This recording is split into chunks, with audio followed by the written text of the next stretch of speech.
Is human love that we feel for each other the same as the love we feel for the divine? Ideally, it should be.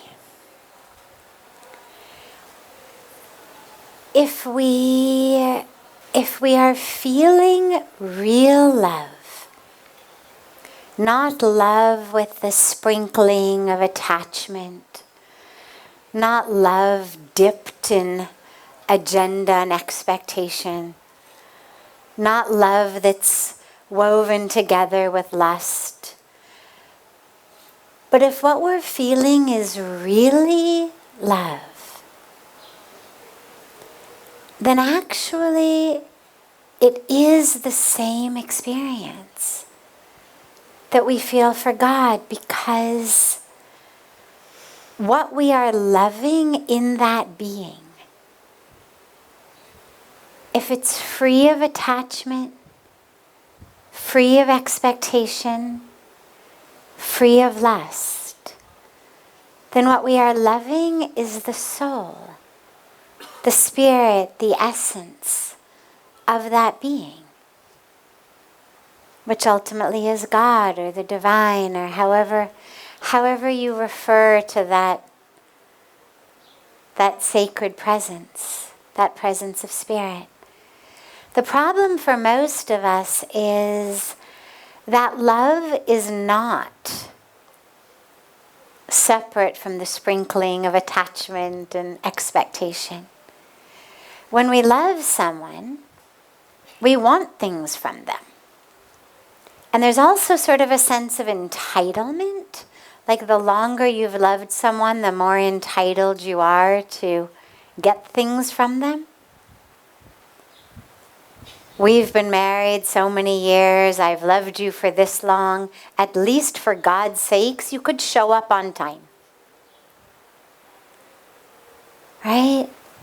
I've given my entire life to you. At least for God's sakes, you could remember my birthday. So we've got this sense of an expectation and an entitlement, especially as the love goes for longer times.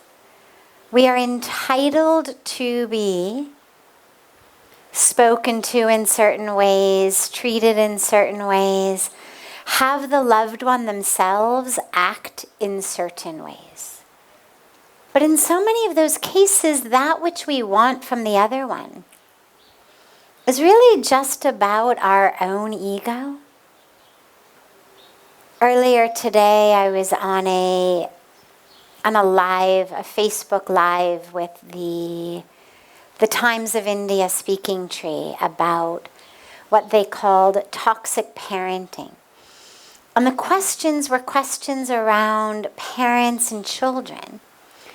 But one of the topics that we were talking about, which is not only parents and children, it's every relationship, is this idea that because I love you, I am entitled not only to share my opinion, not only to offer it in love, not only to guide you if you're a very young child, but I'm actually entitled to have you base your life on my agenda. And we don't only have this about our children, we have it about spouses, we have it about our parents. And so,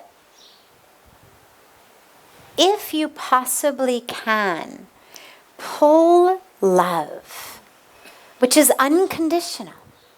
Love is not, oh, you remembered my birthday, I love you. You forgot my birthday? I hate you. But love that is independent of what you say, what you do, what you remember, how you dress, how much money you bring home, what choices you make about your life. Love that is love for you as the essence of who you are. You bring home an A on an exam, the love is there. You bring home an F on the exam, the love is there. We're not giving love in one case and pulling in love in the other case.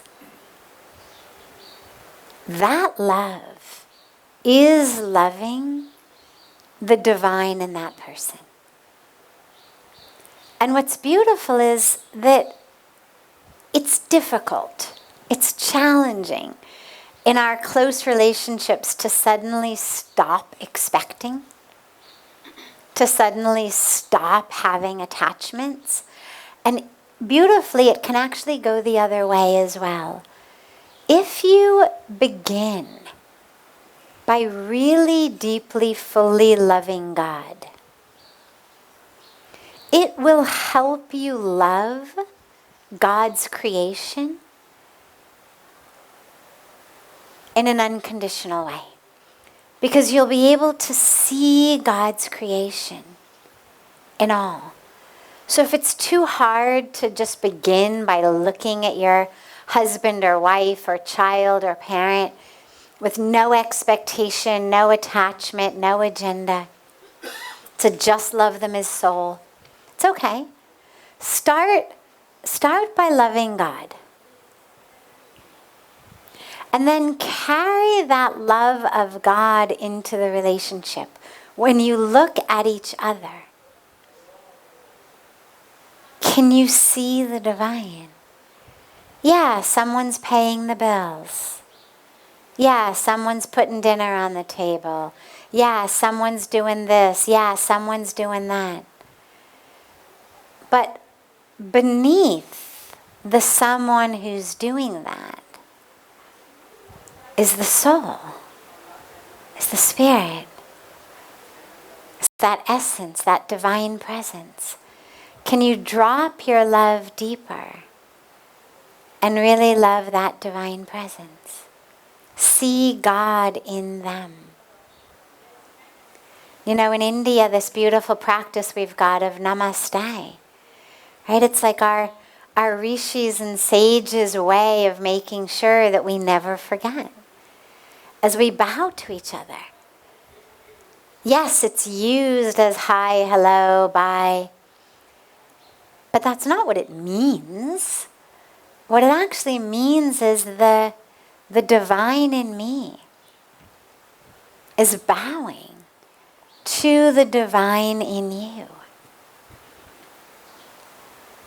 Which means that I've been given this beautiful opportunity to access the divine in me in order to love the divine in you. And so it's a gift to the one we are loving, but it's also a gift to our higher selves. Because if I'm going to love your soul, your spirit, I have to come at it from my soul and spirit, from my deepest place. So begin either way. They're going to bring you to the same place.